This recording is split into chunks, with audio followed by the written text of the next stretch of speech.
પશુ હેરફેર મામલે માલધારીઓ અને વેપારીઓનો વિરોધ ઉગ્ર બન્યો। કલેક્ટરને આવેદનપત્ર આપી પોલીસ હેરાનગતિ બંધ કરવાની માંગ। જરૂરી દસ્તાવેજો હોવા છતાં વાહનો રોકાતા હોવાનો આક્ષેપ। આડેસર પોલીસ સામે ખોટા કેસ અને મારપીટના ગંભીર આરોપ। પશુપાલન વ્યવસાયને નુકસાન પહોંચતું હોવાની રજૂઆત સાથે ન્યાયની માંગ। જયશંકભાઈ રબારી છે, ગામ મોડોદર, અંજાર તાલુકો। માલધારીઓના જ મુદ્દે માલધારીઓને કોઈ જે તકલીફ થાય, કેમ કે આ હવે હજારો વર્ષોથી આ જે વ્યવસાય છે માલધારીઓનો, એમાં વ્યવસાય ભારતની અંદર એક ખેતી અને એક માલધારી। હવે ખેડૂતોનો જે ઉત્પાદન થાય છે એ માર્કેટમાં આવે છે, એને કોઈ રોકઠોક નથી કરતું। જેમ અમારે માલધારીઓનો જે ઉત્પાદન છે, ઘેટો છે, બકરો છે, ઊન છે, દૂધ છે, કે જે છાશ હોય કે જે હોય, દહીં દૂધ, એ વેચવા જાય તો એને પણ કોઈ રોકી ન શકે। બીજું અમારું જે ઉત્પાદન માલધારીઓ જે ઉત્પાદન કરે છે ભારત આખાની અંદર, એમાં કચ્છની અંદર રબારી છે, સિંધી છે, મુસલમાન છે, જે એવી રીતે ગુજરાતમાં પણ રબારી, ભરવાડ અને આહી લોકો પણ માલ ધરાવે છે। પછી મહારાષ્ટ્રની અંદર ધનગર લોકો માલ ધરાવે છે, ઘેટા બકરા અને આંધ્રાની અંદર પણ એ કુરુબુ લોક છે, એ પણ ઘેટા બકરા અને એ વ્યવસાય છે। પરંપરાનો હજારો વર્ષોથી વ્યવસાય છે અને પોતાની માલિકીનો અને પોતાનો સૌ ઈચ્છાએ જે દુષ્કાળ હોય કે એક હોનારત હોય કે એક ગુજરાત મિલી અને મહારાષ્ટ્ર, મધ્યપ્રદેશ, આંધ્રા, ઓડિશા અને બિહાર સુધી ઊંટો લઈ અને પોતાનો માલ લઈ ઘેટા બકરા અને સહકુટુંબ સહિત એ લોકો વિચરણ કરતા હોય છે। હવે એની અંદર હવે જીવદયા એટલે અમે પણ હિન્દુ જ છીએ, અમને પણ જીવદયાનું છે। અમે કોઈ ગાયોને કે કોઈ ભેંસોને કે ઊંટોને કતલ નથી કરતા। બાકી ઘેટો બકરો આ એક શાકભાજી છે અને પરંપરાનું છે, આજકાલનો નથી, હજારો વર્ષોથી। અને મુસલમાન કે હિન્દુ કોઈ આ એવું નથી કે ભાઈ હિન્દુ મુસલમાન બધાનો એક જ થાળીની અંદર હાથ છે। જે વેપારી છે એ લે છે, વેપારીને અમારી આ લેતી તો હોય જ છે, એમાં કોઈ પણ આની અંદર ભેદભાવ નથી। આમાં આ જે વચેટિયા લોકો અને બીજા રિશ્વતખોરો અને જે સહી હા, તમે ગૌરક્ષક છો તો ગાયનું રક્ષણ કરવું હોય તો ગાયને તમે રોકી શકો છો, પણ ઘેટા બકરાને રોકવાનો કેનો ઓર્ડર છે તમને? કે આજ નહીં, હજારો વર્ષોથી આ ઘેટા બકરા અને જાય છે, આવે છે। અને ઊંટોને અત્યારે જો ઊંટો અહીંયા હજારોની સંખ્યામાં ઊંટો હતા, એ પણ આ કંપનીઓ એના અદાણી અંબાણી આવીને બધા દરિયા કિનારે બેગરૂ હતા, રસ્તા બંધ કરી નાખ્યા। અહીંયાથી માલ લાદવા માટે માલધારીઓ અહીંયાથી ત્યાં ઊંટો લઈ જાય, અહીંયા ત્યાં પોતાનું રાચ રચેલું અને પોતાનો સામાન લાદવા માટે ત્યાં મહારાષ્ટ્ર, મધ્યપ્રદેશ ત્યાં ફરતા હોય તો ત્યાં ડાયરેક્ટ જ કહે છે કે આ હૈદરાબાદ કતલખાને ઊંટો લઈ જાય। કલેક્ટરને સહી હોય, સિક્કા હોય, ગામના સહી સિક્કા હોય, પંચાયતના સિક્કા હોય, છતાં એ લોકો માનવા તૈયાર નથી। આ તો દરેક માલધારીને કોઈ અટકાવી ન શકે। ખેડૂત જો પોતાનું ગાડું કે ટ્રેક્ટર લઈ અને માર્કેટની અંદર જઈ શકતો હોય તો માલધારીને કોણ અટકાવે? માલધારી અમારો પરંપરા હજારો સાલનો વ્યવસાય છે, આજકાલનો વ્યવસાય નથી। અને એ વ્યવસાય જો એ વ્યવસાય અટકાવે તો માલધારી બીજું ખાય શું? માલધારી કોઈ તો છે નહીં, કોઈ નોકરી કે સર્વિસ કે કોઈ ફેક્ટરી કે કોઈ એમને ધંધા છે। એટલે માલધારીઓના એક તો ગૌચરે ખવાઈ ગયા, એક હવે માલ થોડો રહ્યો છે, એને પણ હવે સરકાર આ માલધારી જ્યારે માલ મૂકી દે છે ત્યારે પણ જબરી હોનારત જ થવાની છે। કેમ કે ખેડૂત જો ખેતીમાં અનાજ નહીં પકાવે અને માલધારી દૂધ કે છાશ, દૂધ, ઘી નહીં પકાવે ત્યારે આ પબ્લિક ફફડીને મરી જવાની છે। આ ટાઢ તડકો અને વગડામાં ખરે બપોરે ઘેટાના બચ્ચા, પોતાના બચ્ચા, કૂતરાના બચ્ચા હાંડિયા ઉપર લઈ અને લટકતા અને ભટકતા ફરે, તમે બધા જાણો છો, જુઓ છો। અને કલેક્ટરને ખબર છે, જીવદયાવાળાને બધી ખબર જ છે, પણ આ તો નબળા લોકોને ઝટકા મારી અને ઠેર રાજસ્થાનમાંથી રબારી અને બારવાડી રબારી અને ઠેર અહીંયા ડીસા બાજુથી આમના ઠેર રણને કિનારે લઈ આવ્યા કે ભાઈ આને કેમ રોક્યા? તો પાકિસ્તાન પાકિસ્તાનમાં ચકલું નહીં જઈએ તું આ બધા કબીલા સહિત પાકિસ્તાનમાં જશે, તમે આ સૌ બધાને ઉલ્લુ બનાવો છો। બાકી મહેરબાની કરી અને માલધારીઓનો બચાવ થાય, માલધારીઓને એમને ન્યાય મળે અને દરેક વેપારી લાઈનને પણ ન્યાય મળે। કેમ કે ખાલી માલધારી હશે ને હમ લેવા વાળો નહીં હોય તો કોણ લેશે એને? એટલે વેપારી અને માલધારી આ બહેનો એક જ થાળીની અંદર હાથ છે અને આ બધા જાણે સમજે જ છે, બધાને ખબર જ છે, પણ જાણી જોઈએ। અને આ બધું જેના કಡೆ માલ નથી એને તો કઈ વાંધો જ નથી। હવે 2-4 દિવસ રોકી રાખે, ભૂખે મરે, તરસે મરે।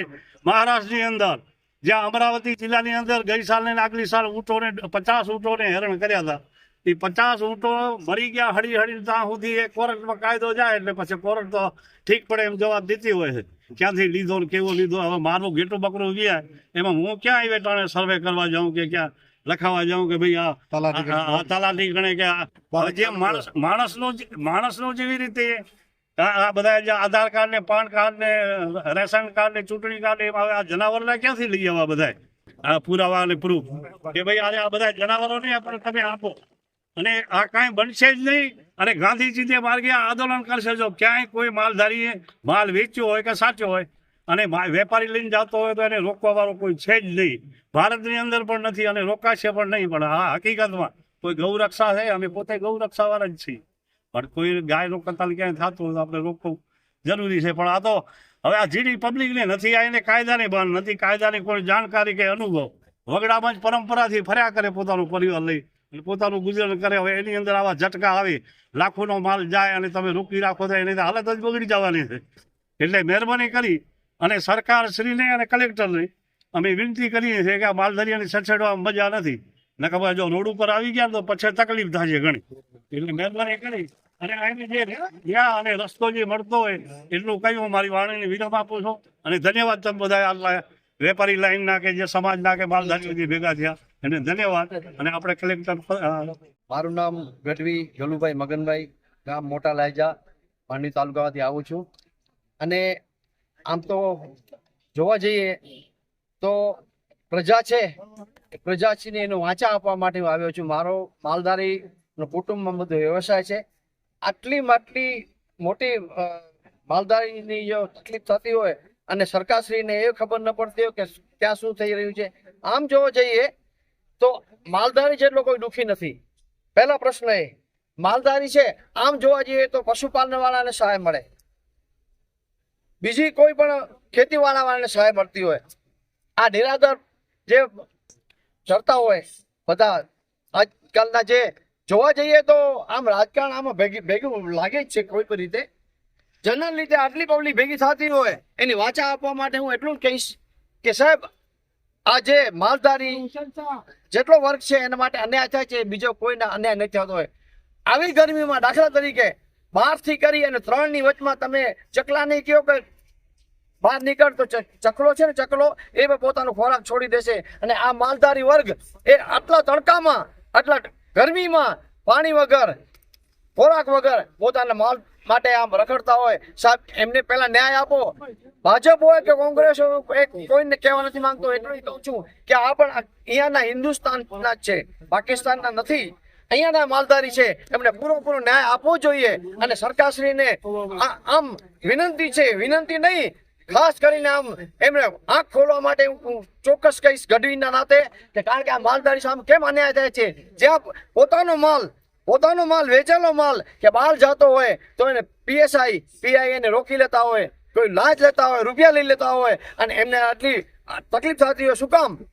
આ પોતાના બચ્ચા નહીં થઈ અને આ ઘેટા બકરાને ના દોડાદોડમાં આખી રાત દિવસ થઈ જાય, રાતના નિંદર નથી કરતા, કોઈ ખાતા નથી, પીતા નથી, બિચારા વગડામાં રહે છે. વરસાદ હોય, ઉનાળો હોય, ગમે એવી સિઝન, કડકડતી ઠંડી હોય, સાહેબ તમે એસીમાં રહો છો, ઉનાળામાં ભર એસીમાં. અને આ માલધારી વર્ગ બિચારો પોતાના માલ માટે જાન તો ઉભી દેતો હોય તો શું કામ અન્યાય થતો હોય? એના અન્યાય ન થવો જોઈએ. આજકાલ અન્ય સમાચાર મળ્યા છે અમને કે આડેસરમાં જે PSI ટ્રક રોકી લીધી. ટ્રક શું કામ રોકે? ભાઈ એનો માલ છે, વેચી શકે છે, શું કામ ન વેચે? કારણ કે એનો બિઝનેસ એ જ છે, ધંધો એ છે.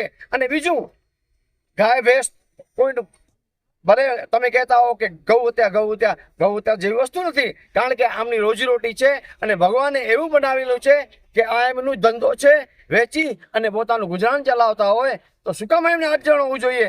તો સરકારશ્રીને વિનંતી કરું છું કે સાહેબ તમે કલેક્ટરશ્રી પહેલા તો તમે એક એવો પકડ દાખલ કરો કે કોઈ એમને રોકે નહીં, જ્યાં જાય એમને છૂટ થવી જોઈએ. આ પૈસા જ્યાં જોઈએ તો પૈસા. અરે સાહેબ એમના પાસે એ તો તપાસો ખિસ્સામાં કેટલા પૈસા છે. બિચારા રોજીરોટી કમાવી અને પોતાના માલધારી વર્ગ પોતાના માનપાન પોતાનું ગુજરાન ચલાવતા હોય, એમાં શું કામ પરેશાની હોવી જોઈએ? આ પરેશાની નહીં, એના માટે ટૂંકરૂપ એ છે કે રાત દિવસ વગડામાં, ચોમાસો હોય, ઉનાળો હોય અને શિયાળો હોય, આ જંગલમાં જ આટલા ધોમધમતા તાપમાં જુઓ તો ખરા તમે એસીમાં બેઠા છો, એસીમાં તમને એસી વાળાને શું ખબર કે એસીમાં કેટલી ગરમી થાય છે? આ વર્ગ જુઓ બિચારો માલધારી વર્ગ એટલે ઘેટા બકરા સાથે જ્યાં તો રાત દિવસ.